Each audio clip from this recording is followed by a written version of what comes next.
ఇన్ని పైకి పండినవి, చిగుర్లు వేసినవి, పుష్పించినవి, కాసినవి చెట్లుంటే వానర ఉపాధి కలిగినటువంటి హనుమ అది సీతమ్మ కాదని ఒక్క చెట్టు ఎక్కలేదు, ఒక్క కాయ కొయ్యలేదు. అసలు సౌందర్యం ఎక్కడుంది సుందరకాండలో? అది హనుమత్ సౌందర్యం. చెప్పారా మహర్షి అలాగని చెప్పరు. ఏ ఉపాధి దేని చేత ఆకర్షింపబడుతుందో దాని చేత ఆకర్షింపబడకుండా తాను వెళ్ళిన కార్యాన్ని దృష్టిలో పెట్టుకుని నిలబడగలిగినటువంటి ప్రజ్ఞ కలిగినటువంటి సాధకుడున్నాడే వాడు శ్లాఘనీయుడు. ఇది హనుమత్ సౌందర్యం. ఇది ఎక్కడ వాల్మీకి మహర్షి రచనలో ఉండే గొప్పతనం ఏమిటంటే కితాబులు ఇవ్వరు. చూశారా ఎంత గొప్ప పని చేశాడో అనరు. సుందరకాండ మీరు ఒక్క శ్లోకం చదివి కళ్ళు మూసుకుంటే హనుమ చెట్టు మీదకి ఎక్కువ కాయ తినకుండా ఎలా ఉండగలిగారు అని మీకు ఆశ్చర్యం వేసి, ఏమి హనుమత్ సౌందర్యం మహానుభావుడిదే. అందుకే ఆయన పాదాలు పట్టుకున్నా, ఆయన పేరు చెప్పినా, ఇన్ని కీర్తించినా, స్తోత్రం చేసినా బుద్ధిర్బలం యశో ధైర్యం నిర్భయత్వ మరోగత అజాడ్యం వాక్పటత్వం చ హనుమత్ స్మరణాత్ భవేత్. ఆయన్ని స్మరించినంత మాత్రం చేత అన్ని గుణములు కలుగుతాయి. అందున ఇవాళ జాతి ఉన్నటువంటి పరిస్థితుల్లో హనుమత్ స్మరణం అత్యంత అవసరం. ఎందుచేత అంటే జాతి జడత్వాన్ని పొందింది. జడత్వము అంటే ప్రతిస్పందించేటటువంటి శక్తిని కోల్పోవడం. ప్రతిస్పందించి ఇది నా సంస్కృతి, నేను దీన్ని కాపాడుకుంటాను, ఈ సంస్కృతిలో పుట్టినందుకు నేను గర్వపడుతున్నాను, ఈ దేశంలో పుట్టడం నేను ఎన్ని కోట్ల జన్మలు చేస్తే వచ్చినటువంటి తపస్సు, ఇటువంటి దేశంలో పుట్టినందుకు గర్వపడుతున్నాను, నా జీవితాంతం ఈ దేశంలో ఉండే అదృష్టం పొందాను, ఒక్క క్షణం కూడా ఈ దేశంలో లేకుండా ఇంకో చోట ఉండి సంకల్పం చెప్పుకోవలసిన అవసరం నాకు అక్కర్లేదు, ఇక్కడే ఉండి సంతోషిస్తాను, ఈశ్వరుడిచ్చిన వరాన్ని కాపాడుకుంటాను అని అనుకోగలిగినటువంటి సంస్కృతిని విడిచిపెట్టి ఏదో గొప్పదనుకుంటున్న రోజుల్లో మన గొప్పదనం ఏమిటో తెలుసుకొని స్పందించగలిగిన హృదయం రావాలి అంటే హనుమత్ స్మరణం జరగాలి. హనుమ యొక్క వైభవం తెలియాలి లోకానికి.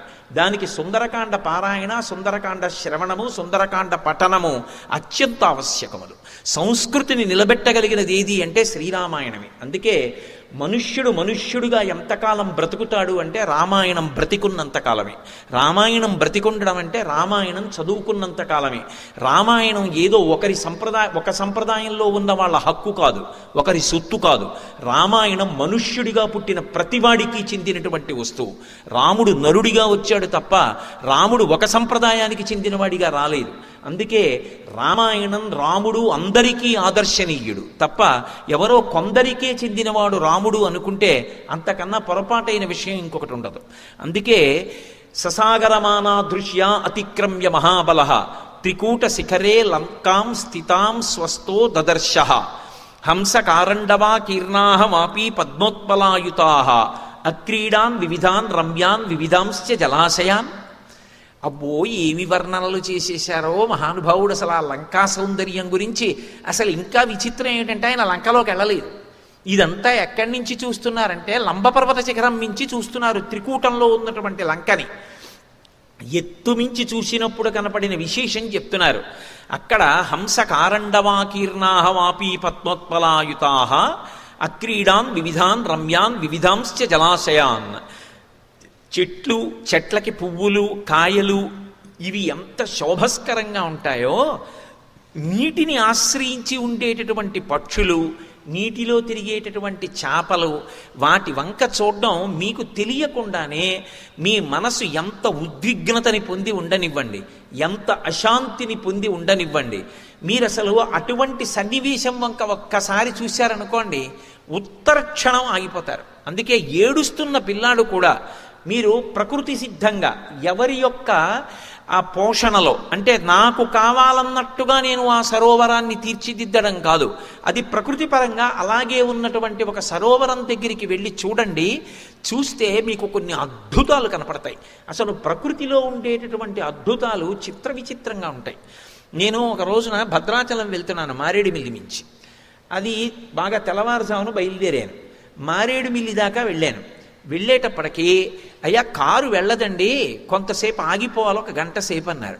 అని కారులన్నీ ఆగిపోయి అద్దాలు ఎత్తేశారు. ఎందుకని అని అడిగాను. తుమ్మెదలన్నీ అరణ్యంలోకి వెడతాయండి, ఇప్పుడు ఏమి దారి కనపడదు, అందుకని కారులు ఆపేస్తారన్నారు. మీరు చెప్తే నమ్మరు, ఎన్ని రంగుల సీతాకోక చిలుకలో మొత్తం మూసేశాయంతే. మీరు కారు అద్దంలోంచి ఇలా చూస్తుంటే ఎన్ని రంగుల సీతాకోక చిలుకలు అలా ఎగురుతున్నాయి. అన్నీ అడవిలోకి వెళ్ళిపోయి ఒక అరగంట అయ్యేటప్పటికీ ఖాళీ రహదారి. ఇన్ని సీతాకోక చిలుకలు వెళ్ళిపోయిన తర్వాత కార్లు బయలుదేరాయి భద్రాచలానికి. కోట్లు గుమ్మరించేటువంటి సన్నివేశం తేగలమా? కుడి చేతి పక్కన అడవి, ఎడంచేతి పక్కన అడవి, మధ్యలో రహదారి కప్పేశాయి. అది దాని ప్రాంగణం, దాని మధ్యలో మనం చోటు చేశాం. అవి స్వేచ్ఛగా ఇట్నుంచి అటు పెడతాయిట. ఆ సమయంలో ఇట్నుంచి అటు వెళ్ళిపోతున్నాయి. అక్కడ ఒక గొప్ప సరోవరం ఉంటుంది. మీరు చూడొచ్చు, ఇప్పటికీ వెడుతున్న దారిలో చూడొచ్చు. ఒక గొప్ప సరోవరం ఉంటుంది. అందులో రకరకాల పక్షులు వస్తాయి. అవన్నీ స్నానం చేస్తాయి. వాటికి తాపం ఉంటుంది. ఆ తాపం పోగొట్టుకోవడానికి వస్తాయి. అసలు అవి స్నానం చేసే విధానం చూడాలి. అవి వచ్చి ఎక్కడి నుంచో రివ్వుని దిగుతాయి. తిన్నగా నీటి ఒడ్డును దిగి కాళ్లతో అందంగా ఇలా నడుచుకుంటూ నీళ్లలోకి దిగి చటుక్కునొక్క దూకి ఏ రాతి మీదో కూర్చుని నోరు మాత్రం పైకి పెట్టి ఒళ్ళొక్కటి ముంచుకుంటాయి. ముంచుకుని నీటితో తడిసిపోతుంది. ఆ రెక్కలొక్కసారి అల్లారుస్తాయి. నీటి బిందువులన్నీ వానతుంపర్లలా తేలితాయి. తేలిన తర్వాత 3-4 మాటలు మునిగి అప్పుడు తల ముంచుకుంటాయి. ఆ తల ఇలా ఆడిస్తాయి. ఆడించి చక్కగా తడి రెక్కలతోటి ఎగిరి దగ్గరున్న చెట్టు మీద కెక్కి కూర్చుని రెక్కలు అల్లార్చుకుంటాయి.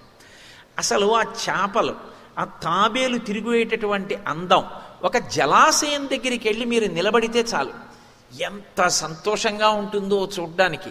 అటువంటిది ప్రకృతి సిద్ధంగా ఏర్పడినటువంటి జలాశయంలో హంసల లాంటి పక్షులు, కన్నెలేడి పిట్టలు, ఇటువంటివన్నీ వచ్చి ఆ సరోవరంలో దిగి స్నానాలు చేసి పైకి లేచి రెక్కలల్లార్చి అవి ఆరబెట్టుకొని చెట్లెక్కి కూర్చుని సహజంగా వాటికి దొరికిన ఆహారం తిని బలిసి మదించి పాటలు పాడి కూతలు కూసి ఎగురుతుంటే, అన్ని పక్షులు ఎగురుతుంటే వాటి వంక చూస్తే ఎంత ఆశ్చర్యంగా ఉంటుంది మనస్సుకి. ఏదో గణపతి సచ్చిదానంద స్వామీజీ వారి ఆశ్రమానికి వెడితే ఇలాంటి పక్షులు కూడా ఉంటాయా అనిపిస్తుంది. నాలాంటి వాళ్ళని నలుగురిని తీసుకొచ్చి పక్కపక్కన నిలబడితే ఎంత ఉంటామో అంతంత పక్షులు ఉంటాయి. అది ఒక్కొక్క పక్షి అరుస్తుంటే ఆశ్రమ ప్రాంగణం అంతా ప్రతిధ్వనిస్తుంటుంది. అన్ని పక్షులు ఎగురుతాయి. ఒక్కసారి ఎగురుతున్నప్పుడు గణపతి సచ్చిదానంద స్వామీజీ పైనుంచి నడుస్తూ చూస్తూ ఉంటారు కిందకి. అది నిజంగా పక్షులు ఎగురుతున్నప్పుడు ఆ శోభ చూస్తుంటే ఆశ్చర్యం వేస్తుంది. అవన్నీ ప్రపంచంలో ఏ దేశాల నుంచి సేకరించబడి తీసుకొచ్చారో ప్రత్యేకంగా వాటికి చదవడానికి ఏర్పాట్లు కూడా చేసి ఉంచారు. అన్ని రకాల పళ్ళు, అన్ని రకాల కాయలు, అన్ని రకాల పదార్థాలు తింటూ అలా అరుస్తుంటాయి. ఒక్కొక్క దాని అరుపు వింటే పిల్లలు 3 రోజులు జడుచుకుని జ్వరం వస్తుంది. అలా అరుస్తాయి. కొన్ని ఎంత అందంగా అరుస్తాయంటే ఏదో బాధతో వెళ్ళిన వాడికి కూడా మనసు ఉల్లాసం పొంది పకపకా నవ్వుతాడు. అలా అరుస్తాయి. అది సౌందర్యం. అది ఏదో తీగలతో తడిక కట్టి అందులో పెట్టి చూడటం కాదు, ప్రకృతి సిద్ధంగా అలా ఉంటాయి. ఇంతకన్నా సౌందర్యం ఏముంటుందండి? సుందరకాండ చెప్పండి 5 రోజుల్లో అంటే నేనేం చెప్పను. సుందరకాండ అన్నది చదువుకుని అనుభవించేదంతే. ఏదో ఏకశబ్ద సమ్యజ్ఞాత సృష్టప్రయుక్త స్వర్గీలోకే కామదుగ్భవతి, ఓ శ్లోకమో పాదమో ఒకసారి వర్ణించగలనంతే. కాబట్టి హంసకారండవాకీర్ణాహ వాపీ పద్మోత్పలాయుతాః అక్రీడాన్ వివిధాన్ రమ్యాన్ వివిధాంశ్చ జలాశయాన్. అంత సుందరంగా ఉన్నటువంటి లంకాపట్టణంలో బాహ్య సౌందర్యం ఇది. పట్టణం అంత అందంగా ఉంది, ప్రకృతి అంత అందంగా ఉంది. అక్కడున్న మనుష్యులు అంటే రాక్షసులు, వాళ్ళ మనసుల నిండా దుర్గుణాలు. వాళ్ళల్లో ఈ పక్షుల అందం కానీ, చెట్టు అందం కానీ, చెట్టు యొక్క పువ్వుల అందం కానీ, అక్కడ జలాశయం అందం కానీ రాక్షసుల మనసులలో మాత్రం ఉండవు. అయోధ్యలో ఈ బాహ్య సౌందర్యాలు ఉండవు. మనుష్యుల మనసులు మాత్రం ఎంత గొప్పగా ఉంటాయో. నా కుండలి, నా మకుటి, నా స్రగ్వి, నాల్పభోగవాన్, నా హస్తాభరణో, నాపి విద్యతే, నాప్యనాత్మవాన్ అని బాలకాండలో వర్ణిస్తారు మహర్షి. అక్కడ చేతికి కంకణం లేనివాడు ఉండడు, మెడలో పూలదండ వేసుకోనివాడు ఉండడు, ఉన్నదానితో తృప్తి తప్ప అసంతృప్తి ఉన్నవాడు ఉండడు, ఇంటికి అతిథిని పిలిచి అన్నం పెట్టనివాడు ఉండడు. అన్నీ మంచి గుణాలు అయోధ్య. బాహ్యంలో అందంగా ఉండి కడుపులో కుళ్ళంతా ఉండేటటువంటిది లంకాపట్టణం. ఏది నిజమైన సౌందర్యం? ఇది ప్రకృతి సౌందర్యం, అది వ్యక్తి సౌందర్యం. అది ఒక రాజు సాధించిన విజయం, రాజ్యాన్ని అలా ఉంచడం. ఇది ఒక రాజు ఇటువంటి వాళ్ళని చేరదీసుకుని బ్రతుకుతున్న విధానం. అక్కడ రాక్షసులు ఎలా ఉంటే ఇక వాళ్ళ నాయకుడు ఎలా ఉంటాడు, ఇక వేరే చెప్పాలా? ఇది చెప్పకుండా చెప్పే సౌందర్యం. ఎంత అందంగా మాట్లాడతారో మహర్షి. అందుకే ఆయన అన్నారు, ఈ లంకాపట్టణం ఇంత గొప్పగా ఉందే, ఇటువంటి లంకలోకి ఇంత కట్టుదిట్టంగా ఉంచాడు. సీతాపహరణైర్ధేన రావణేన సురక్షితాం సమంతా ద్విచరద్భిశ్చ రక్షసైరుగ్రధన్విభి. అసలే లంకలో ఉన్నవాడు రావణుడు. ఆయన నిత్యం చేసేటటువంటి పని, ఆయనకి నచ్చిన విషయం ఏది ఉన్నా సరే ఇక మళ్ళీ అవతలవాడి బాధతో ఆయనకి సంబంధం లేదు, దాన్ని తనదిగా అనుభవిస్తాడు. అందుకే ఎన్ని శాపాలు పొందాడు. నందీశ్వరుడి దగ్గరికి వెళ్ళాడు, నందీశ్వరుణ్ణి అధిక్షేపించాడు వానరముఖమని. పైన పరమశివుడు ఏకాంతంగా ఉన్నాడయ్యా పార్వతీదేవితో అంటే, నాలాంటి వాడు వచ్చినప్పుడు ఏకాంతంతో కూర్చున్నాడా? దేశకాలాదులు తెలియక్కర్లేదా? వచ్చినవాడెవరో తెలియక్కర్లేదా? ఏమిటా ఏకాంతం? బయటికి పరిగెత్తుకొచ్చేట్టు చేస్తానని కైలాసాన్ని కదిపాడు. అంతటి అహంకారం. చిత్రం ఏమిటంటే అంతటి కైలాసాన్ని మీరు ఒకటి ఊహించండి, అది ఉట్టి కైలాసం కాదు. కైలాసం మీద పరమశివుడు ఉన్నాడు, పరమశివుడితో పార్వతీదేవి ఉంది. ఉండగా 20 చేతులు కైలాసం కింద పెట్టి కదిపితే కదిలింది కైలాసం. వాడి బలం ఎటువంటిదో ఊహించండి. సామాన్యుడు కాడు, అంతటి బలశాలి. అలా ఊపితే పైన ఉన్నటువంటి పరమశివుడు బొటనవేలుతో నొక్కాడు. నొక్కితే 20 చేతులు దాని కింద ఉండిపోయాయి 100 సంవత్సరములు. ఎంత అరిచాడంటే ఈయన అరుపులు విని లోకాలన్నీ ఏడిచాయి. బాబోయ్ వినలేకపోతున్నామని ఏడిచాయి. పరమశివుడు తర్వాత బొటనవేలు పైకెత్తి అన్నాడు, నేను నొక్కింది నిన్ను బాధ పెట్టడానికి, కానీ బాధపడి నువ్వరిచిన అరుపులకి 3 లోకాల వాళ్ళు ఏడిచారు నీ అరుపులు వినలేక. ఇంతమందిని ఏడిపించగలిగినట్టు అరవగలిగిన వాడివి కాబట్టి నిన్ను రావణ అని పిలుస్తున్నాను రా అన్నాడు. ఎవడైనా అది చెప్పుకుంటాడా బయట? ఆయన ఇది చెప్పుకుని శివుడు నన్ను అలా పిలిచాడని అలాగే పిలిపించుకున్నాడు. మన ప్రవృత్తి ఎంత గొప్పదో చూడండి. ఎవడైనా ఓ మంచి విషయం ఉంటే లోకంలో చెప్పుకుంటాడు, అలా పిలిపించుకుంటాడు. ఆయన దీన్ని చెప్పుకుని రావణ అని పిలిపించుకున్నాడు అందరితోటి. కాబట్టి చేసేవన్నీ దుష్టమైనటువంటి కార్యాలు. కాబట్టి లోకమంతా శత్రువులే. నేను కాకినాడలో మా గోశాలకు ఎడుతుంటే ఒక ఆయన ఉంటాడు, పెద్ద ఆయన ఇంటి ముందు చెట్టు ఉంటుంది. ఆ చెట్టు కింద నులక మంచం ఉంటుంది, చుట్టూ పొలాలు. ఆ నులక మంచంలో పక్కన కర్రెట్టుకుని పక్కన ఆవు దూడ ఉంటాయి. హాయిగా సాయంకాలం 3 గంటల వేళ నేను ఎప్పుడైనా గోశాలలోకి ఎడుతుంటే ఆయన హాయిగా నులక మంచం మీద తలకడా పెట్టుకు పడుకుంటాడు. పక్కనే ఆవు దూడ గడ్డి తింటుంటాయి. ఏం అదృష్టవంతుడు అయా, ఎంత సంతోషంగా పడుకుని నిద్రపోతుంటావు ఈ పైరగాలి పీలిస్తూ. మేము ఉన్నాం, ఎందుకు వచ్చిన జన్మ అనుకుంటూ ఉంటాను. ఆయనకి ఏ శత్రువు లేడు కాబట్టి నులకమంచం వేసుకుని వీధిలో పడుకున్నాడు. ఊరంతా శత్రువులు ఉన్నవాడు వీధిలో నులకమంచం వేసుకుని పడుకోగలడా? 100 మంది బయట విచ్చుకొత్తులు పట్టుకుని నించుంటే వాడు పడుకోవాలి. అలా ఎందుకు పడుకోవాలి? బయట 100 మంది తెలివిగా ఉండి కత్తులు అట్టుకుంటే లోపల నేను పడుకుంటానండి అన్నాడు అనుకోండి. ఇప్పుడు అది ఆంతర సౌందర్యమా బాహ్య సౌందర్యమా? చూడ్డానికి బాగుంటుందా, లోపల వ్యక్తి ఎటువంటి వాడు అర్థమవుతోందా? అలా ఎందుకు పడుకోవాలి? నువ్వు అందరిలో ఎందుకు పడుకోవు? నా తలుపుకి తాళం ఎందుకయా? మా ఇంటికి వచ్చేవాడు ఎవడు, మా ఇంటికి వచ్చి పట్టుకుపోయేవాడు ఎవడు ఉండడు. మహానుభావుడు ఆయన బయట వదిలేశారండి అని, ఒకవేళ నా చెప్పులు ఎక్కడన్నా వదిలేసినా పట్టుకొచ్చి ఇచ్చేస్తారా అన్నట్టుగా బ్రతికిన వాడి బ్రతుకు. బయట 100 మంది తెలివిగా ఉంటే నేను పడుకుంటానండి అన్నవాడి బతుక ఎలా అవుతుంది? కాబట్టి ఎందుకు అలా ఉండాలి? అసలే శత్రువులు, దానికి తోడు సీతాపహరణం చేశాడు. సీతాపహరణం చేస్తే ఎవరొస్తారు? రాముడు వస్తాడు. రాముడు ఎప్పుడు వస్తాడో? పూర్వం 1000 మంది ఉండేవారు, ఇప్పుడు కొన్ని లక్షల మందిని మోహరించాడు. సమంతా ద్విచరద్భిశ్చ రాక్షసైరుగ్రధన్విభి. ఎలా ఉంచాడంటే వాళ్ళని, ఒరేయ్ మీరేదో ఇలా ధనస్సు తగల్చుకుని తిరక్కండి, ధనస్సు ఇలా పట్టుకోండి, ఇలా చెయ్యేసి ఉంచండి. ఎందుకో తెలుసా? శూర్పణక చెప్పింది. ఆయన గాని వచ్చాడా ఇక సమయం ఉండదు. శూర్పణక రావణాసురుడితో మాట్లాడుతున్నప్పుడు చెప్పిన మాట అదే. అసలు శూర్పణక రాముడిని అందుకు మోహించింది.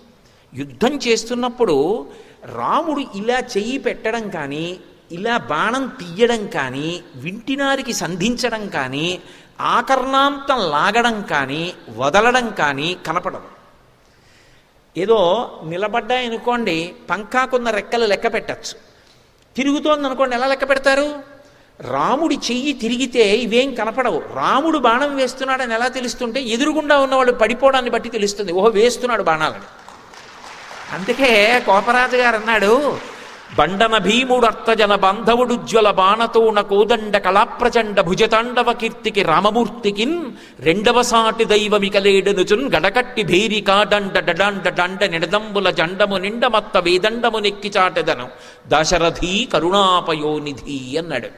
యుద్ధమే వచ్చిందా, మా స్వామి బాహువులు రుద్రతాండవం చేస్తాయన్నాడు. తాండవం చేస్తున్నాడు అనుకోండి పరమశివుడు, ఆయన అంగప్రత్యంగములు, ఆయన కాళ్ళు చేతులు ఎలా కదులుతున్నాయో ఎవరికీ తెలియదు. శంకరాచార్యుల వారు శివతాండవ స్తోత్రం చేస్తూ ఒక అద్భుతం ఆవిష్కరించారు. తాండవం చేస్తున్న శంకరుడు ఒక్కొక్కసారి ఒక్కొక్క ముద్రలో ఆగుతాడు. ఎందుకు ఆగుతాడంటేట ఆయనకి ఏదో బడలికొచ్చి కాదు, ఆ ముద్ర అలాగే పట్టాలని కాదు. ఎందుకు ఆగుతాడంటేట ఆదిశేషుడంతటి వాడు, వాసుకి అంతటి వాడు మెడలో ఉంటారు. అవే మామూలు బురదపాములు కావు. ఇంత గొప్ప శక్తి కలిగిన వాడు ఆయన తాండవ వేగాన్ని తట్టుకోలేక జారిపోతూ ఉంటారు. పావుకో లక్షణం ఉంటుంది, దేంతో పట్టుకుంటుంది? కాళ్ళ చేతులా? జారిపోతోంది అనుకోండి, తోకతో ఎక్కడ పట్టుకుంటుంది శివుణ్ణి? అందుకని జారి పడిపోతోంది పాపం. పడిపోతే నా కాలు కిందే పడిపోవచ్చు. లేదా అయ్యో తాండవం చేస్తున్న శివుడికి ఆభరణాన్ని కాలేకపోయానని బాధపడుతుంది. ఎందుకంటే అది వాయిద్యం చేస్తుందా, ఏం చేస్తుంది? ఏమీ చేయలేదు. ఆయనకి ఆభరణం అయితే సంతోషం.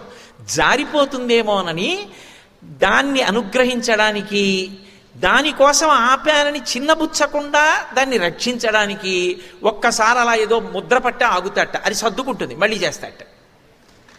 శివా నీ అనుగ్రహం ఏమని చెప్పను అన్నారు శంకర భగవత్పాదులు. అంతటి తాండవం ఎలా ఉంటుందో. అందుకే విదేశీయులు ఎక్కువ విగ్రహాలు ఏవి ఎత్తుకుపోతారంటే నటరాజ విగ్రహాలు ఎత్తుకుపోతుంటారు. వాళ్ళకి ఎందుకు సరదా అంటే, చూడండి విదేశాల వాళ్ళకు అలవాటు ఉంటుంది, జుత్తు బాగా పెంచి ఏ క్రికెట్లోనో బౌలింగ్ చేస్తున్నప్పుడు ఆ జుత్తు అంతా ఇలాగో పడిపోయింది అనుకోండి, అది అందం, మళ్ళీ ఇలా అంటూ ఉండాలి. కానీ ఇలా అన్నాడు అనుకోండి, పెద్ద జుత్తు ఉన్నవాడు జుత్తు అంతా ఇటు వస్తుంది. ఇలా అన్నాడు అనుకోండి, ఇటు ఎడుతుంది. నేను ఇలా అంటే ఇటు, ఇలా వచ్చేటప్పటికి మళ్ళీ ఇటు జుత్తు ఇటు రాకముందే ఇలా అంటే ఇటు జుత్తు ఇటు, ఇటు జుత్తు ఇటు ఉండాలి. జుత్తంతా ఇటు, జుత్తంతా ఇటు ఉండదు. అంటే తల ఎంత వేగంగా తిప్పుతాడంటే ఇటు జుత్తు ఇటు, ఇటు జుత్తు ఇటు విసురుకుంటాయి. అంటే అసలు అంత వేగంగా తిప్పగలిగిన వాడు ఎవరైనా ఉంటాడా? అది తాండవం అంటే. శివుడి తాండవం అలా ఉంటుంది. అందుకే పుటపర్తి నారాయణాచార్యుల వారు శివతాండవ స్తోత్రాన్ని అంత అద్భుతంగా రచన చేస్తే విశ్వనాథ సత్యనారాయణ గారు అది విని పొంగిపోయారు. అబ్బా ఏమి రచన చేశావో నారాయణాచార్యులు అని. కాబట్టి అటువంటి తాండవం ఎలా ఉంటుందో రామచంద్రమూర్తి యొక్క భుజముల కదలిక అలా ఉంటుంది. అంతమందిని బాధ పెట్టి విరోధం తెచ్చుకున్నాడు, చాలదన్నట్టు సీతాపహరణం చేశాడు. సీతాపహరణం చేసిన వాడు బయటికి వచ్చినప్పుడు మొనగాడిలా కనపడతాడు. ఇంతమందిని విచ్చుకత్తులతో పెట్టి భద్రతని పెంచాడంటే లోపల బెంగ పెట్టుకుంటున్నాడా లేదా? వచ్చేస్తాడేమో అన్న బెంగ ఉందా లేదా? అంటే లోపల పిరికితనం, పైకి ధైర్యాన్ని అవలంబించడం, చేసింది తప్పని తెలుసు, తప్పు కాదని బుకాయించడం. ఇంతకన్నా రాక్షస లక్షణాలు ఇంకొకటి ఉండవని తెలుసుకుంటే మనం అలా బ్రతకూడదు. తప్పు చేస్తే క్షమించండి అనడం సంస్కారం తప్ప అది కాదు కానండి అని దాన్ని సమర్థించే ప్రయత్నం చేయకు. తప్పని అర్థమైంది, అయా నన్ను మన్నించండి పొరపాటైంది అనొక్క మాటను, దాని చేత నువ్వు సంస్కారవంతుడివి, పట్టాభిషేకం చేయాలి. నువ్వు తప్పు చేసి క్షమించండి అనలేకపోతే నీ మానవత్వం చచ్చిపోయింది, రాక్షసత్వం ప్రవేశించిందని గుర్తు. అదే రావణుని లక్షణం. ఇవన్నీ మహర్షి చెప్పారా? చెప్పకుండా శ్లోకంలో చెప్పడం సౌందర్యం అయితే, చెప్పకుండా ఆగలేక చెప్పడం నా బలహీనత. కాబట్టి మహానుభావుడు అంటారు, సీతాపహరణార్థేన రావణేన సురక్షితాం సమంతాద్విచరద్భిశ్చ రాక్షసైరుగ్రధన్విభిః. కాబట్టి ఇప్పుడు విచ్చుకత్తులు పట్టుకుని రాక్షసులు ఇన్ని లక్షల మంది తిరుగుతున్నారు. అన్యప్రాణి, లంకకి చెందినవాడు కాడు అంటే ఇలా కదులుతూ కనపడ్డాడు అనుకోండి, ఎన్ని బాణాలు వచ్చి గుచ్చుకుపోతాయో ఆలోచించండి. ఇది చూసిన వాడు వెంటనే ఏం చేయాలంటే 100 యోజనాలు వెనక్కి వెళ్ళిపోవాలి కాదు. అమ్మ బాబో ఇందులో అడుగెట్టి సీతమ్మని వెతకనా, నేను వెతికి బయటికి రానా, వచ్చి రాముడి దగ్గరికి వెళ్ళనా, సాధ్యమే అని ముందు ఎన్ని ప్రతిజ్ఞలు చేసినా నేను ఒకటి బతికుంటే కదూ అని భయపడి వెంటనే పిరికితనం ప్రవేశించాలి. ఇవన్నీ చూస్తూ వీటిని దాటి సీతాన్వేషణం ఎలా చెయ్యాలి అని ఆలోచించడం తప్ప పిరికితనం లేకపోవడం నిజమైన ధీరుడి లక్షణం. ఇది పరమ సౌందర్యం. ఇది హనుమయందు ఆవిష్కృతమవుతోందా లేదా శ్లోకంలో? ఒక శ్లోకమే చెప్తారు మహర్షి, కానీ ఎన్ని భంగిమల ఎన్ని కోణాల్లో సౌందర్యం ఆవిష్కరిస్తూ ఉంటారు. అందుకే సుందరకాండ ఉపాసనకాండ, అది చదివి అనుభవించాలంతే. ఓ ఖాళీ ఉన్నప్పుడు మామిడి చెట్టు కింద పడక కుర్చీ వేసుకుని ఓ శ్లోకం చదవడం, ఏదో చక్కెర పొంగలి బాగా తినేస్తే త్రేణుపులు వచ్చినట్టు కళ్ళు మూసుకుని పుస్తకం గుడ్డెల మీద పెట్టుకుని ఒకసారి సుందరకాండ అంతా స్మరిస్తూ ఆ శ్లోకం చదువుకుంటూ బహుభంగిమల అనుభవిస్తూ ఆనంద సముద్రంలో తేలియాడటం లహరి అది. కాబట్టి అటువంటి స్థితిలో నిర్భయంగా ఆయన లంకాపట్టణ ప్రవేశం చెయ్యాలి అని స్థిరపడి ఉన్నారు. మహర్షి అంటారు, పాలితాం రాక్షసేంద్రేణ నిర్మితాం విశ్వకర్మణ ప్లవమానా వివాకాశే దదర్శ హనుమాన్ పురీం అన్నారు. ఇదొక గమ్మత్తైనటువంటి విషయం. ఈ శ్లోకం పూర్వాపరాల్ని అనుసంధానం చేస్తుంది. ఇక్కడ మహర్షి ఒక విశేషాన్ని చెప్తున్నారు. పాలితాం రాక్షసేంద్రేణ, ఈ లంకాపట్టణం రాక్షసేంద్రుడైనటువంటి రావణాసురుని చేత పరిపాలింపబడుతోంది. నిర్మితాం విశ్వకర్మణ, ఇది వీడి చేత నిర్మింపబడలేదు, అతనిది కాదు, ఇది విశ్వకర్మ నిర్మించాడు. విశ్వకర్మ నిర్మించిన దాన్ని నాది అని అతను పరిపాలన చేస్తున్నాడు. ఇది ఎవరిది అని అడిగితే నాదే అంటాడు తప్ప ఇది నేను నిర్మించలేదు, వేరొకరు నిర్మించారు, ఇది వేరొకరిది అన్ననాడు వేరొకరిది నీకు ఎందుకు ఇచ్చారన్న ఆలోచన వస్తుందా రాదా? ఇప్పుడు ఈ దండ ఎవరిది అన్నారు అనుకోండి, నేను తెచ్చుకోలేదు, నాకు వేశారు. ఎందుకు వేశారు? నువ్వు రామాయణం చెప్తావని వేశారు, నీ గురించి చెప్తావని వేయలేదు అన్నది నాకు జ్ఞాపకం చేస్తుంది ఈ దండ. అలా పాలితాం రాక్షసేంద్రేణ నిర్మితాం విశ్వకర్మణ, లంక రావణుడు నిర్మించలేదు కాబట్టి రావణుడిది కాదు. మరి ఎవరు నిర్మించారు? విశ్వకర్మ నిర్మించాడు. విశ్వకర్మ నిర్మిస్తే రావణుడు ఎందుకు పరిపాలిస్తున్నాడు? ఇది సౌందర్యం. అంటే ఇక్కడ మహర్షి చిట్ట చివరి కాండని సుందరకాండలోకి చొప్పించారు. నిజానికి ఈ ప్రశ్న ఎవరికైనా వచ్చిందనుకోండి సుందరకాండ జరుగుతున్నప్పుడు, ఖచ్చితంగా దాని గురించి విచారణ చెయ్యాలన్న అనుమానం వస్తుంది. అది రెండు రకాలుగా ప్రవహిస్తుంది. ఎందుచేత విశ్వకర్మ నిర్మాణం చేసిన లంక రావణాసురుడికి వచ్చింది అంటే, అన్ని వేళలా నిర్మించిన వాడే యజమాని కావాలని లేదు. నేను ఎక్కడో భవనం కొనుక్కున్నాను అనుకోండి, కొనుక్కున్నాను అంటే ఏమంటే కోటేశ్వరారు మీరు కట్టుకున్నారా అంటే, నేను కట్టలేదండి, నేను ఇటకల మొయ్యలేదు, నేను ఇసుక తెచ్చుకోలేదు, ఎవరో కట్టారు డబ్బిచ్చి కొనుక్కున్నాను అంటే నాది అవదా? అవుతుంది. అలా కొనుక్కున్నాడా విశ్వకర్మ? ఫ్లాట్లు కట్టి అమ్ముకునేవాడా? కాడుగా. మరి విశ్వకర్మ కట్టింది ఈయనకి ఎలా వచ్చింది? ఇది అనుమానం. ఇది తెలిస్తే రావణుడెవరో తెలుస్తుంది.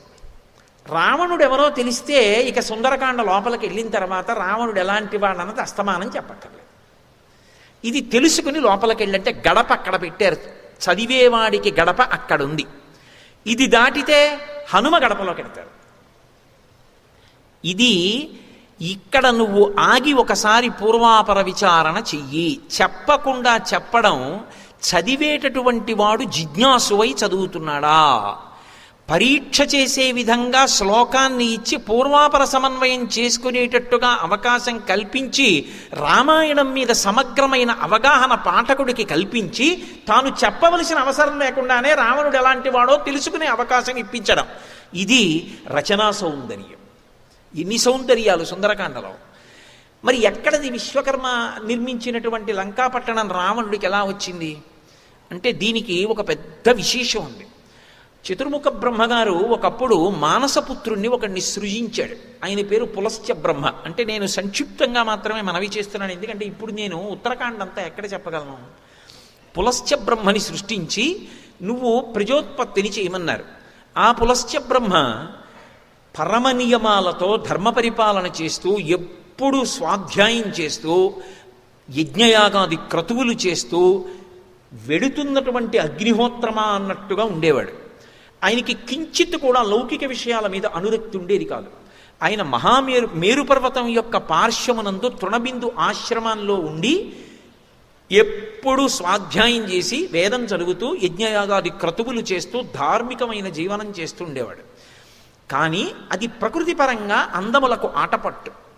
అందుకని అక్కడికి రాజర్షికాంతలు, దేవకాంతలు, పితృకాంతలు, గంధర్వకాంతలు, యక్షకాంతలు, వివిధ వాద్య విశేషాల్ని పట్టుకుని అక్కడికి వచ్చి వాద్యములు మ్రోగిస్తూ పాటలు పాడుతూ నృత్యాలు చేస్తూ ఉండేవారు. మహర్షికి వాళ్ళని చూడడం అనురక్తి కాదు, కానీ వాళ్ళు ఇవన్నీ పాడుతుంటే ఆయన జ్ఞానేంద్రియములలోకి వెళ్ళి ఆయన నియమానికి, ఆయన ఏకాగ్రతకి భంగం కలగడానికి అవకాశం ఇచ్చేవి. అందుకని మీరిక్కడికి రావద్దంటే ఏ నియమం పెట్టి ఆపాలి? ఆయన ఒక విచిత్రమైన ఊహ చేశాడు. ఒక్కొక్క ప్రదేశం ఒక్కొక్కళ్ళకి ఇష్టం ఉంటుంది. కొన్ని ప్రదేశాలు పక్షులకు ఇష్టం, అవి వస్తుంటాయి, వలస విదేశాల నుంచి కూడా వస్తుంటాయి. ఇప్పటికీ కృష్ణానది దగ్గర ఉన్నటువంటి సరస్సుకు వస్తుంటాయి. అలా ఒక్కొక్క చోటికి కేవలం కన్యకామణులు వస్తుంటారు. పూర్వకాలం అందరూ వచ్చేవారు కాదు, అది కేవలం ప్రమదావనము అని స్త్రీలు మాత్రమే సంచరించేవారు. ఏదో వాద్యములు మ్రోగిస్తూ పాటలు పాడుతూ వాళ్ళు తిరుగుతూ ఉండేవారు. ఇంతమంది ఆడపిల్లలు రాకుండా చెయ్యాలంటే వాళ్ళు భయపడాలి రావడానికి. అందుకే మహర్షి ఒక నియమం పెట్టారు. ఇక్కడికి వచ్చి ఎవరైనా పాటలు పాడినా, ఎవరైనా వాద్యం చేసినా, ఒకవేళ ఏమీ చేయకుండా తిరుగుతున్నా, పొరపాటున కానీ గ్రహపాటున కానీ నా కంట పడితే చాలు, నేను చూడాలని చూడక్కర్లేదు, నేను తిరుగుతూ ఉండగా నా కళ్ళల్లో వాళ్ళు పడేటట్టుగా తిరిగితే, నేను పొరపాటునైనా ఇలా కానీ చూస్తే వాళ్ళు గర్భం ధరిస్తారన్నారు. ఏ కన్నెపిల్ల వస్తుంది అక్కడికి? ఎవ్వరూ రావడం మానేశారు. ఇది తెలియదు పాపం తృణబిందు రాజర్షి యొక్క కుమార్తెకి. ఆమెకి నియమం తెలియక పూర్వం తన చెలికెత్తెలు వచ్చేవారు. ఆవిడెటో వెళ్ళింది పాపం విహారయాత్ర కొన్నాళ్ళు, అక్కడికి వస్తారు కదా అందరినీ కలుసుకుందామని ఆవిడ వచ్చింది. ఆ రోజు సాయంకాలం ఎవరు కనపడలేదు. ఇదేమిటి ఎవ్వరూ కనపట్టలేదు, ఇక్కడికి వస్తారు కదా చెలికెత్తెలందరూ అని ఆమె తిరుగుతోంది. తిరుగుతూ మహర్షి ఆశ్రమ ప్రాంగణం దగ్గరికి వచ్చింది. వచ్చేటప్పటికి ఆయన స్వాధ్యాయం చేస్తున్నాడు. అంటే స్వరంతో మంత్రాలన్నింటినీ కూడా ఆమ్నాయించేస్తూ తలెత్తి చూశాడు. ఆయన కళ్ళల్లో ఆవిడ పడింది. ఆమె ఆయన్నేం పలకరించలేదు, స్వాధ్యాయం చేసుకుంటున్నాడని పరమగౌరవంతో నమస్కారం చేసి ఇంటికి వెళ్ళిపోయింది. ఇంటికి వెళ్ళిపోగానే ఆమెకి గర్భచిహ్నములు కనబడ్డాయి. ఆమె తత్తరపడింది. తండ్రి నిలదీసి అడిగాడు, అకస్మాత్తుగా ఈ పరిణామం ఎందుకు సంభవించింది, నీ ఎందు గర్భచిహ్నములు ఎందుకు గోచరిస్తున్నాయని అడిగాడు. తండ్రి, నేను ఏ దోషం చేయలేదు, అందరినీ కలుసుకోవడం కోసమని చెప్పి నేను అదిగో పులస్త్య బ్రహ్మ ఆశ్రమానికి వెళ్ళాను. ఏమో తెలియదు, ఎవ్వరూ రాలేదు, నేను ఒక్కదాన్నే వెళ్ళాను. ఇవాళ మహర్షి నా వంక చూశారు, అప్పటి నుంచి నాలో ఈ మార్పు సంభవించిందని చెప్పింది. తృణబిందు ధ్యానంలోకి వెళ్ళి చూశారు. అదొక దృష్టి. కన్ను విప్పితే చూడడం మనందరికీ అలవాటు, కళ్ళు మూసుకుంటే జరిగిపోయింది చూడడం వాళ్ళ శక్తి. అది మనకి లేదని ఊళ్ళో ఎవరికి ఉండదని అనకూడదు. ఒకడు విమానం ఎక్కలేదనుకోండి, ఊళ్ళో విమానం ఉండదండి ఎవడు ఎక్కడండి అనకూడదు. విమానం ఎక్కేవాడు ఉంటాడు, విమానం ఉంటుంది. అంతేకాని నేను ఎక్కలేదు కాబట్టి విమానం ఉండదంటే, నాకు లేదు కాబట్టి దివ్య దృష్టి వాడికి ఉండదంటే, నాకు అప్పడాల పిండి పడదనుకోండి, ఊళ్ళో ఎవరికి అప్పడాల పిండి పడదని సిద్ధాంతం చేయకూడదు. అది తింటే బలం వచ్చేవాళ్ళు ఉంటారు, నాకు కడుపులో గొడగొళ్ళాడచ్చు, అది వేరు. కాబట్టి నాకు అలా దివ్యదృష్టి కనపడలేదు కదండి, నాకు కళ్ళు మూసుకుంటే కనపడింది, వాడికి ఎలా కనపడింది, రామాయణం అబద్ధం అని తీర్మానం చేయకూడదు. నువ్వు పులస్త్య బ్రహ్మలా జపం చెయ్యి, నీకు వస్తుంది. లేదా నువ్వు తృణబిందులా ధ్యానం చేయి, ఆయనలా అనుష్ఠానం చేయి, నీకు వస్తుంది. అంతేగాని అది చేయకుండా ఆయనకి ఎలా వచ్చింది అది అబద్ధం అని మాత్రం నువ్వు అనకు. కాబట్టి ఇప్పుడు తృణబిందు కళ్ళు మూసుకుని ధ్యానం చేశాడు. ఆయనకి అర్థమైంది ఇది పులస్త్య బ్రహ్మ యొక్క శాపం. ఆ శాపానికి నా కూతురు పాత్రురాలైంది ఇవాళ, అందుకే గర్భచిహ్నములు గోచరిస్తున్నాయని కుమార్తెని వెంట పెట్టుకుని వెళ్ళాడు. ఈమె పరమయోగ్యురాలు, ఏ దోషం చేయలేదు, తెలియక వచ్చింది. నువ్వు ఇటువంటి కట్టడి చేశావని తెలియదు. ఈమె ఎందు గర్భచిహ్నములు గోచరిస్తున్నాయి, నీకు వివాహం కాలేదు, ఈమెని ధర్మపత్నిగా స్వీకరించు, నీకు అన్ని విధాలా యోగ్యమైనది. ఆయన కళ్ళు మూసుకుని ధ్యానం చేశాడు. నాకు అన్ని విధాలా తగిన పిల్ల, తెలిసో తెలియకో నా కళ్ళల్లో పడింది, ఆ కారణం చేత గర్భం ధరించిందని ఆమెను పాణిగ్రహణం చేశాడు. పాణిగ్రహణం చేసి ఆమె ఎందు కుమారుణ్ణి కన్నాడు. ఆయనకి విశ్రవసో బ్రహ్మ అని పేరు పెట్టాడు. ఎందుకని అంటే వేదం చదువుతున్నప్పుడు నువ్వు వచ్చి విని నా చూపులో పడితే పుట్టిన పిల్లవాడు కాబట్టి విశ్రవసో బ్రహ్మ అని పేరు పెట్టానన్నాడు. అందుకే పేరు ఎవరు పెట్టాలి అంటే ఇంట్లో ఉన్న పెద్దవారు పెట్టాలి. తాతగారిది అధికారం, తండ్రి కూడా పెట్టడం. పేరు ఎవరు పెడతారంటే తాతగారు పెడతారు. తాతగారికి చేత కాకపోతే కూతురి వైపు తాతగారైనా పెట్టచ్చు. అంటే తాతగారంటే కొడుకు యొక్క తండ్రి గారు పెడతారు. అంటే ఉదాహరణకి నాకో కొడుకు, ఆ కొడుక్కో కొడుకు పుట్టాడు అనుకోండి, నా కొడుకు పెట్టేయకూడదు చుట్టక్కుని పేరు, నన్ను అడగాలి, నేను పెట్టాలి. నాకు రాదనుకోండి పెట్టడం, అప్పుడు నేను మాతామహుడు అంటే నా కోడలి తండ్రి గారు శాస్త్రం బాగా తెలిసినవాడు అనుకోండి, శాస్త్రం బాగా తెలిసి ఉంటే శాస్త్రి గారు అంటారు. శాస్త్రి గారి పేరులో ఉండదు. శాస్త్రి గారు అంటే అదో బిరుదునామం. శాస్త్రం తెలుసు కాబట్టి శాస్త్రి గారు. సైన్యంలో పనిచేసి వచ్చి శాస్త్రి గారు ఉంటారు. కానీ సాధారణంగా ఏంటంటే శాస్త్రి గారు అంటే శాస్త్రం తెలుసున్నవాడని దాని అర్థం. ఆయన శాస్త్రి గారు అనుకోండి, ఆయన అడుగుతాం, అయ్యా మీరు పెట్టండి బావగారు పేరు అంటాం. అప్పుడు ఆయన పెడతాడు పేరు. అంతేకాని ఎవరు పడితే వాళ్ళు పుస్తకాలు చూసి పేర్లు పెట్టుకోవడం ఈ జాతికి తెలియదు. కాబట్టి ఆయన పేరు పెట్టాడు. పులశ్చ బ్రహ్మగారిని అడగాలి. చతుర్ముఖ బ్రహ్మగారు ఎప్పుడు ధ్యానంలో ఉంటాడు సృష్టిలో, అందుకని తండ్రి పెట్టాడు. ఏమని పెట్టాడు? తృణబిందు కన్నా ఆయన సమర్థుడు. విశ్రవసో బ్రహ్మ, వేదం వింటుంటే పుట్టాడు కాబట్టి పిల్లవాడికి ఆ పేరు పెట్టాను. ఆ పిల్లవాడు కూడా అంత గొప్పవాడయ్యాడు. ఆయన కూడా అంత నిష్టతోటి తపస్సు చేసి 1000 సంవత్సరములు తపస్సు చేశాడు. ఏ కారణం, ఏం కోరిక లేదు, కేవలము ధర్మమునందు అనురక్తి. ధర్మం అంటే అంత ఇష్టం ఆయనకి. అందుకని అంత అనురక్తితో ఆయన తపస్సు చేశాడు. ఒక రోజున చతుర్ముఖ బ్రహ్మగారు ప్రత్యక్షమయ్యాడు. నీ తపస్సుకి ధార్మిక నిష్టకి మెచ్చుకున్నాను, నీకేం కావాలన్నాడు. మీరు వచ్చి అడిగిన తర్వాత వద్దనకూడదు. ఇప్పుడు 3 ఉన్నారు లోకపాలకులు. తూర్పు దిక్కున ఇంద్రుడు, అలాగే దక్షిణానికి యమధర్మరాజు గారు, పశ్చిమానికి వరుణుడు, ఉత్తర దిక్కుకి లోకపాలకుడు లేడు. నన్ను లోకపాలకుడిని చేసి ధనాధ్యక్షం ఇవ్వండి అని అడిగాడు. తప్పకుండా ఇస్తాను. నీలాంటి వాడికి ఇవ్వడానికి అభ్యంతరం ఏముంటుంది అంటే, ఎక్కడైనా సరే కోశాధికారి పదవి ఎవరికి ఇవ్వాలి అంటే అకౌంట్స్ రాయడం బాగా వచ్చిన వాడికి కాదు, ధర్మం తెలుసున్న వాడికి అని రామాయణం సందేశం. అకౌంట్స్ బాగా రాయడం వచ్చినవాడు కోశాధికారి అయితే ఎలా అయినా అకౌంట్ రాయొచ్చు, మనం అనుకున్నట్టే రాయాలని ఉంటుంది. కానీ ధర్మం తెలిసినవాడైతే అందరికీ ఒకలాగే, అది అందరికీ పనికొచ్చేటట్టే రాస్తాడు. అందుకే ధర్మాత్ముడు కనుక వెంటనే ధనాధ్యక్షం ఇచ్చాడు. ఇచ్చి ఉత్తర దిక్కుకి అధిపతిని చేశాడు. ఆయన ఉత్తర దిక్కుకి అధిపతిగా ఉంటే బ్రహ్మగారు అన్నాడు, అంతేకాదు, నువ్వు అడగకపోయినా కూడా నేను ఒక వరం ఇస్తున్నాను, నీకు పుష్పక విమానం ఇస్తున్నాను. ఈ పుష్పక విమానంలో నువ్వు యథేచ్ఛగా తిరగవచ్చు. పుష్పక విమానాన్ని తీసుకున్నాడు, సంతోషించాడు. ఇది అయిపోయిన తర్వాత తండ్రి దగ్గరికి వచ్చాడు. తండ్రి చతుర్ముఖ బ్రహ్మగారు నాకు ధనాధ్యక్షం ఇచ్చాడు, లోకపాలకత్వం ఇచ్చాడు, దానితో పాటు పుష్పక విమానం ఇచ్చాడు, కానీ నివాసం ఇవ్వలేదు. నేను ఎక్కడుండాలి నాన్నగారు అని అడిగాడు. అది ధర్మం. తండ్రిని అడిగాడు. వెళ్ళి అడిగితే విశ్రవసో బ్రహ్మ అన్నాడు, ఒకానొకప్పుడు విశ్వకర్మ లంకా పట్టణాన్ని నిర్మించాడు. అది కాంచన లంక. ఆ పట్టణం అంతా బంగారంతో నిర్మింపబడింది. అది దక్షిణ దిక్కున ఉంది. పూర్వం రాక్షసులు ఆశ్రయించి ఉండేవారు. వాళ్ళు లోకాల్ని పాడి చేస్తుంటే శ్రీ మహావిష్ణువు వాళ్ళని సంహరించాడు. మిగిలిపోయిన రాక్షసులు విష్ణువు దాటి తట్టుకోలేక రసాతలానికి పారిపోయారు, పాతాళలోకానికి వెళ్ళిపోయారు. ఇప్పుడు రాక్షసులు లేరు, పైకి రారు, భయం విష్ణువు పట్ల. వాళ్ళకి అంత ధైర్యం కూడా లేదు భూమి మీదకి రావడానికి.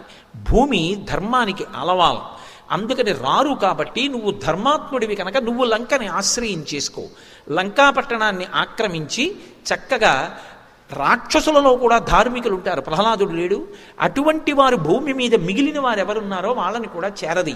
అసలు యక్షులు రాక్షసులు అన్న మాటలు రెండూ రావడానికి వేరు కారణాలు ఉన్నాయి. బ్రహ్మగారు నిర్మించిన సరోవరాన్ని రక్షించే వాళ్ళెవరు, తాగేవారెవరు అని అడిగితే రక్షిస్తామన్న వాళ్ళు రాక్షసులయ్యారు, త్రాగుతామన్న వాళ్ళు యక్షులయ్యారు.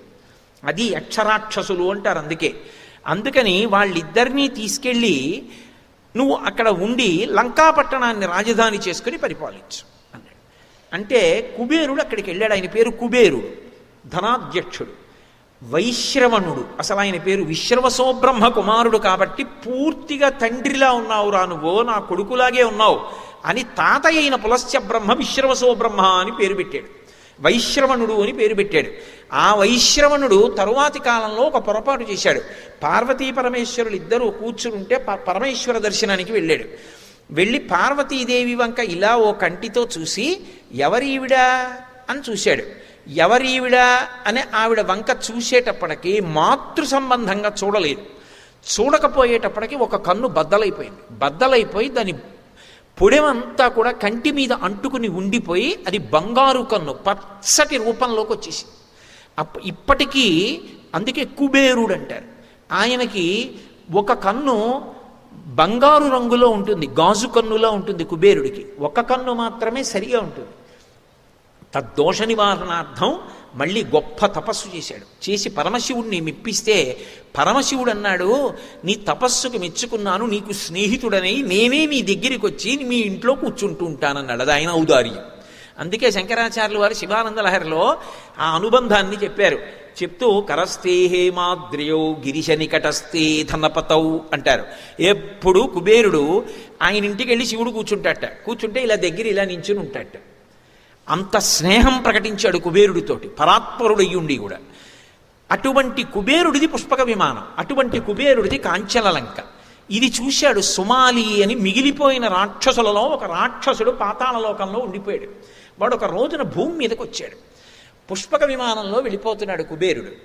అబ్బా ఎంత ప్రకాశవంతంగా ఉన్నాడు రా, ఈయన ఎవరు, ఈ విమానం ఏమిటి అని వెంటపడి వెళ్ళాడు. ఆయన తిన్నగా విశ్రవసో బ్రహ్మకి వెళ్ళి నమస్కారం చేశాడు. తండ్రి విశ్రవసో బ్రహ్మ చూశాడు, ఇంతటి మహానుభావుడు, ఇంతటి బ్రహ్మ తేజస్సు ఉన్నవాడు, ఇంతటి పరమభక్తుడు, ఈయన తేజస్సు వల్ల పుట్టాడు కాబట్టే ఈ పిల్లవాడు ఇంత గొప్పవాడయ్యాడు. ఈయన తేజస్సు వల్ల నా వంశంలో కూడా ఒక పిల్లవాడు పుడితే ఖచ్చితంగా ఆ పిల్లవాడు కూడా దుర్నిరీక్షుడవుతాడు, అంత శక్తివంతుడవుతాడు. మళ్ళీ అటువంటి పిల్లవాడు వంశంలో పుడితే తప్ప విష్ణువుతో యుద్ధం చేసి లంకాపట్టణాన్ని ఆక్రమించి భూమి మీదకి రావడం కుదరదు. కాబట్టి విశ్రవసో బ్రహ్మ వల్ల కొడుకుని కనాలి. ఎవరు కనాలి? పరమ సౌందర్యవతి అయి ఉండాలి, పరమ ధార్మికంగా బిడ్డని పొందాలి. ఎలా అని ఆలోచించాడు. ఆయన కూతురుంది, ఆమె పేరు కైకసి, మహాలక్ష్మిలా ఉంటుంది అని వర్ణించారు రామాయణంలో. ఆ కైకసి దగ్గరికి వెళ్ళి కొన్ని మాటలు చెప్పాడు. బోయ్ ఎంత అందంగా మాట్లాడతాడు. ఇప్పుడు నేను ఆ ఉత్తరాఖండ్ అంతా ఎక్కడ చెప్పగలను, ఏదో విహంగ వీక్షణం చేస్తానంతే. ఆమెను పిలిచి, అమ్మా నువ్వు విశ్రవసో బ్రహ్మని ఆశ్రయించి ఎలాగైనా ఒక్క కుమారుణ్ణి కనమ్మా, రాక్షస జాతి నిలబడుతుందన్నాడు. అది ఒక ధార్మిక విధానం. దాంట్లో ఉండేటటువంటి సూక్ష్మములన్నింటినీ నేను ఇప్పుడు వివరించడం సాధ్యం కాని విషయమని మనవి చేస్తున్నాను కదూ. ఆమె ప్రదోష వేళలో విశ్రవసో బ్రహ్మ దగ్గరికి వెళ్ళింది. వెళ్ళి నేల మీద కాలితో గీత గీస్తూ నిలబడింది. ఆమె వంక చూసేటప్పటికి విశ్రవసో బ్రహ్మ గమనించాడు, ఈమె సంతానార్థి అయి వచ్చింది నా దగ్గరికని. ఎందుకు వచ్చావని అడిగాడు. నా మనసు తెలుసుకోలేని అమాయకుడొకో, నేను ఏం కోరుకుంటున్నానో అది అనుగ్రహించి నన్ను కాపాడు అంది. ఆయన అన్నాడు, రాకూడని వేళలో వచ్చావు, ఇది ఉగ్రవేళ, ప్రదోషవేళ. పరమశివుడు నందివాహనారూఢుడై ఆకాశంలో వెడుతుంటాడు. ఇటువంటి వేళలో ఏ కాంత అయినా పురుషుడితో రమించి సంతానం కంటే దాని వలన లోకకంటకుడు జన్మిస్తాడు. నువ్వు ఈ సమయంలో నా దగ్గరికి వచ్చావు కాబట్టి నీకు పుట్టబోయేటటువంటి కుమారుడు లోకకంటకుడై దేవతలకి ప్రబల శత్రువు అవుతాడు. వాడికి భక్తి ఉండే అవకాశం ఉండదు. కాబట్టి నీకు ప్రబల శత్రువైనట్లు దేవతాశత్రువైన కుమారుడు పుట్టబోతున్నాడు. కానీ నువ్వు కోరుకున్నట్టే అపారమైనటువంటి బలపరాక్రమములు, ఇంకా ఇంత అంతా అని చెప్పడం కుదరదు, అటువంటి కుమారుడు నీకు కలుగుతాడన్నాడు. ఆమె బాధపడింది. నేను ధార్మికుడు కావాలని కోరుకున్నాను. మా నాన్నగారి కోరిక రాక్షస వంశానికి అంకురం, కానీ నాకు ధార్మికుడు కావాలని కోరిక. కుబేరుడు వంటి ధార్మికుడు నాకు లభించడా అని అడిగింది. అది వేళ దాటాలి, ప్రదోష వేళ దాటిపోవాలి. కాబట్టి ఈ సమయంలో నువ్వు వచ్చి సంగమించిన కారణం చేత మొదటి పుట్టేవాడు లోకకంటకుడు, తర్వాత కూడా ఇంకా కాలం దాటలేదు కాబట్టి వాడు కూడా లోకకంటకుడు, తర్వాత పుట్టే ఆడపిల్ల కూడా అంత దుర్మార్గమైనటువంటి నడవడి కలిగినది, చీకటి పడిపోయిన తర్వాత భోగకాలం. కాబట్టి 4వ వాడిగా పుట్టేటటువంటి వ్యక్తి విభీషణుడు మహాధర్మాత్ముడు అవుతాడు. నీకు అలాగే సంతానాన్ని అనుగ్రహిస్తున్నాడు. ఎందుకంటే కాల నియమాన్ని మన్నించాలి. 4వ సంతానం కలిగితే తప్ప నీ కోరిక తీరదు కాబట్టి అలాగే అనుగ్రహిస్తున్నానని అనుగ్రహించాడు. ఆమెకి వరసగా కుమారులు జన్మించారు. అందులో మొదటివాడు పుడుతూనే 10 తలలతో పుట్టాడు, కాటుక కొండలా పుట్టాడు. నాలుక బయట పెట్టి చప్పరిస్తూ దంస్ట్రలు కోరలు పైకొచ్చి వాడు ఏడుస్తూ పుడితే నక్కలు నోట్లో అగ్నిహోత్రాన్ని కక్కుతూ అప్రదక్షిణంగా పరిగెత్తాయి. ఆకాశంలోంచి పిడుగులు పడ్డాయి. సూర్యుడు మబ్బుల చాటుకు వెళ్ళిపోయాడు. భూమి అంతా పరాగం పైకి లేచింది. సముద్రములన్నీ కూడా కదిలిపోయి పర్వతములు ఘూర్నిల్లై అంత భయంకరమైన శకునములు కనపడుతుండగా పెద్దవాడు పుట్టాడు. తర్వాత కూడా అటువంటి శకునాలు కలుగుతుండగా కుంభకర్ణుడు పుట్టాడు. తర్వాత అటువంటి శకునాల్లో శూర్పణఖ పుట్టింది. తర్వాత పరమధర్మాత్ముడు అన్ని శుభశకునాలు చూపిస్తుండగా విభీషణుడు పుట్టాడు. ఈ నలుగురికి పేర్లు పెట్టాడు. ఈ నలుగురికి ఆ పేర్లు సుమాలి ఉంచాడు. అందున పులశ్చ బ్రహ్మ వచ్చారు. పులశ్చ బ్రహ్మ వచ్చి ఆయన రావణాసురుడికి పేరు పెట్టారు. ఒరే నువ్వు 10 తలలతో పుట్టావు, అందుకని మొదటివాడివి నీకు దశగ్రీవుడిని పేరు ఉంచుతున్నానన్నాడు. ఆయన పేరు దశగ్రీవుడు. ఆయన బిరుదునామం రావణ ఎక్కువ చలామణి చేసుకున్నాడు. దశగ్రీవుడిని పేరు ఉంచాడు. వాళ్ళు లోకకంటకులై గోకర్ణంలో బ్రహ్మగారి గురించి తపస్సు చేశారు. కుబేరుడంతటి వాడు కావాలని. ఆ తపస్సుకు మెచ్చి బ్రహ్మగారు వచ్చారు. దేన్ని మెచ్చుకుని దానికి తగినట్టుగా అనుగ్రహించడం వాళ్ళ లక్షణం కాబట్టి బ్రహ్మగారు వచ్చారు. ఏం కావాలన్నారు. నాకు చావు ఉండకూడదన్నాడు. అది ఈ లోకానికి చెల్లదు. ఇంకొక మాట అడుగు. మొత్తం సృష్టిలో ఎన్ని జాబితాలు ఉన్నాయో అన్నీ చదివేశాడు. యక్ష గంధర్వ కిన్నెర కింపురుష దానవ దైత్య దేవతలు అందరి పేర్లు చదివాడు. వీళ్ళ చేత మృత్యు ఉండకూడదు. బ్రహ్మగారు ముక్కును వేలేసుకున్నాడు. ఇది ఎక్కడ గొడవరా అని ఒక్క మాట అన్నాడు. తృణభూతాహితామన్యే ప్రాణినో మానుషాదయ అన్నాడు. మనుష్యుల చేతిలో మృత్యు ఉండకూడదని అడగడం. వాళ్ళు గడ్డి పరక, వాడి చేతిలో చావు ఉండకూడదని అడగడం కూడా ఏమిటి? దానికి వరమా అడగనన్నాడు. మనుష్యుల చేతిలో మృత్యు ఉండకూడదని అడగలేదు. వాళ్ళు గడ్డి పరక నేను ఎందుకు ఉండాలని అడగాలని అడిగాడు. తృణభూతాహితామన్యే ప్రాణినో మానుషాదయ అన్నాడు. తథాస్తు అన్నాడు. కుంభకర్ణుడి దగ్గరికి వెళ్ళాడు. దేవతలు పరిగెత్తుకొచ్చారు. పరిగెత్తుకొచ్చి అయ్యా ఆయనకి వరం ఇద్దాం అనుకుంటున్నారా? ఆయన ఇప్పుడే కొద్దిగా ఆకలి తీరడానికి అందాక ఏదన్నా నోట్లో వేసుకుందామని ఇప్పుడే నందనవనానికి వచ్చాడు. ఒక 14 మంది ఋషుల్ని, కొంతమంది అప్సరసల్ని, కొంతమంది దేవతల్ని, ఇటువంటి వాళ్ళందరినీ కనపడ్డ వాళ్ళని నోట్లో పడేసుకుని మళ్ళీ జపం కోసం వచ్చాడు. ఇక నువ్వు వరం కూడా ఇస్తే నువ్వు సృష్టి చేస్తావు, ఈయన తింటుంటాడంతే, లోకం ఉండదు. కాబట్టి జాగరూకుడవు కా అన్నారు. బ్రహ్మగారు ఎలా వరం ఇవ్వాలి? ఇస్తే లోకాలు నిలబడవు, అలా తినేస్తాడు. అందుకని సరస్వతీదేవిని స్మరించాడు. వెంటనే సరస్వతీదేవి వచ్చింది. వీడి వలన లోకములకు ఉపద్రవం కలగకుండా సరస్వతి అనుగ్రహించన్నాడు. ఆవిడ వెళ్ళి కుంభకర్ణుడి నాలిక మీద నిలబడింది. బ్రహ్మగారు దగ్గరికి వచ్చి ఏం కావాలన్నారు. నాకు కొన్ని సంవత్సరముల పాటు నిద్ర కావాలన్నాడు. తథాస్తు. పడుకుంటాడు కదా, ఇక లోకాలకు ఉపద్రవం లేదు. సరస్వతీదేవి అంతర్ధానమైంది. వాడు చటుక్కుని లేచి అన్నాడు, అన్నయ్య ఏమడిగానన్నాడు. అదేం అడగడం రా, కొన్ని సంవత్సరాలు నిద్రపోతానని అడిగావు అన్నాడు. మీకు రామాయణంలో విచిత్రం తెలుసా? కుంభకర్ణుడు ఎంతుంటాడో అంత పెద్ద ప్రాణి రామాయణ కాలంలో ఈ భూమండలం మీద ఇంకొకటి లేదు. అంత ఆకృతి పడింది. కాబట్టి నిద్రపోతానని అడిగావురా, ఇదెక్కడ వరం రానీకన్నాడు. అన్నయ్య నన్ను దేవతలు ఏదో మాయ చేశారన్నాడు. కానీ వెళ్ళడానికి నిద్ర వచ్చేస్తుంది. ఈలోగా పెద్ద మందిరం కట్టారు, అందులో పడుకున్నాడు కాబట్టి ఉపద్రవం వెళ్ళిపోయింది. శూర్పణఖ సరే తపస్సు చేయలేదు. విభీషణుడు తపస్సు చేశాడు. బ్రహ్మగారు ఇల్లు అడిగారు, నీకేం కావాలన్నారు. ఎంత ఆపద సంభవించినా సరే ధర్మం మాత్రం నేను తప్పకూడదన్నాడు. నీకు వరం ఇస్తున్నాను, నువ్వు చిరంజీవివి, నువ్వు ఎప్పటికీ ఉంటావు, నీకు మృత్యువు లేదన్నాడు. ధర్మాన్ని నమ్ముకున్న వాడికి మృత్యు ఉండదు, వాడు చిరంజీవి, నీకు చిరంజీవిత్వాన్ని ఇస్తున్నానన్నాడు. ఆ తర్వాత ఒకప్పుడు సుమాలి చెప్తే కాదన్నా, తరువాతి కాలంలో మహాపార్శ్వుడు మొదలైన రాక్షసులు వచ్చి కాంచనలంక ఒకప్పుడు మనది, నీ అన్నగారైన కుబేరుడు, మరి విశ్రవసో బ్రహ్మ కుమారులే కదా ఇద్దరు, నీ అన్నగారు ఆక్రమించాడు, నీ అన్నగారిని తరిమి కొట్టి లంక స్వాధీనం చేసుకోమన్నారు. ముందు వద్దన్నాడు, కానీ తర్వాత రాయబారం పంపాడు. పాపం కుబేరుడు అన్నాడు, అయ్యయ్యో అదేమిటి, మన ఇద్దరం అన్నదమ్ములం పంచుకోవడం ఎందుకు, ఇద్దరం కలిసి పరిపాలిద్దాం, అంతఃపురానికి రమ్మన్నాడు. నేను రానని యుద్ధం చేయడానికి సిద్ధపడితే కుబేరుడు వెళ్ళి అడిగాడు విశ్రవసో బ్రహ్మని, నాన్నగారు యుద్ధానికి వస్తానంటున్నాడు రావణుడు, నేను చేయమంటారని అడిగాడు. ఒక పని చీరా, వాడు ధూర్తుడు, నన్ను వచ్చి అడిగాడు, అన్నయ్యని నిర్జించైనా సరే తీసుకుంటానంటున్నాడు, వాడి జోలి నీకొద్దు. నువ్వు ఆకాశంలో మందాకిని ప్రవహిస్తోంది, అది ఉత్తర దిక్కుగా హిమాలయ పర్వతాల మీద ప్రవహిస్తూ ఉంటుంది. కైలాసం పక్కనే నువ్వు మళ్ళీ వేరొక నగరాన్ని నిర్మాణం చేసి యక్షులతో కలిసి అక్కడికి వెళ్ళిపో, రావణుడు లంకని ఆక్రమిస్తాడని అనుమతిచ్చాడు. కుబేరుడు నిశ్శబ్దంగా వెళ్ళిపోయాడు పుష్పక విమానాన్ని తీసుకొని. రావణాసురుడు లంకని ఆక్రమించాడు. ఆక్రమించే ముందు అడిగాడు, ఈ లంక ఎక్కడిది, స్వర్ణంతో తయారు చేశారు కదా, ఇంత గొప్ప పట్టణం ఇంత అందంగా ఉందే, ఇది ఎక్కడిదని అడిగాడు. అడిగితే అప్పుడు మహాపార్శ్వుడు చెప్పాడు, ఒకప్పుడు రాక్షసులందరూ అమరావతి లాంటి నగరం కావాలని ఆశపడ్డారు. వాళ్ళకి ఇప్పుడు దేవతలతో పోటీ కదా. అందుకని వాళ్ళు విశ్వకర్మ దగ్గరికి వెళ్ళి అడిగారు, ఒక గొప్ప పట్టణాన్ని మా కోసం తయారు చెయ్యమని. అప్పుడు విశ్వకర్మ ఒక మాట చెప్పాడు, నాకు అప్పుడప్పుడు కొద్దిగా ఖాళీ దొరుకుతూ ఉంటుంది, ఖాళీగా కూర్చోవడం ఎందుకని నేను టంకములు పట్టుకొని అమరావతి లాంటి పట్టణాన్ని భూమి మీద చెక్కడానికి అనువైనటువంటి ప్రదేశం ఉందా అని వెతికాను. త్రికూటము సువేలము అని 2 పర్వతాలు ఉన్నాయి లంకలో.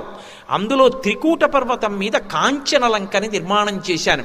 అమరావతి ఎలా ఉంటుందో ఆ కాంచన లంక అలాగే ఉంటుంది.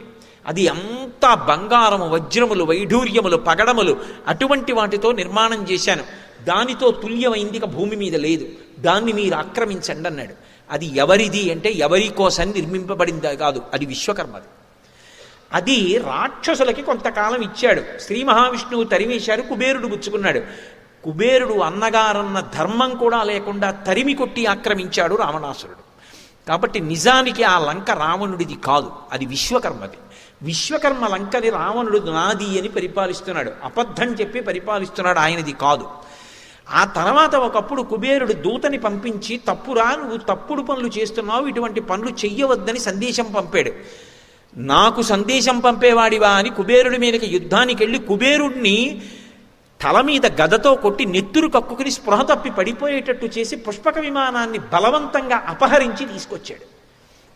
ఇప్పుడు మీరు లంకాపట్టణం గురించి ఆలోచిస్తే పైకి చాలా సౌందర్యం, కానీ అది ఎవరిదో ఇల్లు, వీడు బలవంతంగా ఆక్రమించాడు.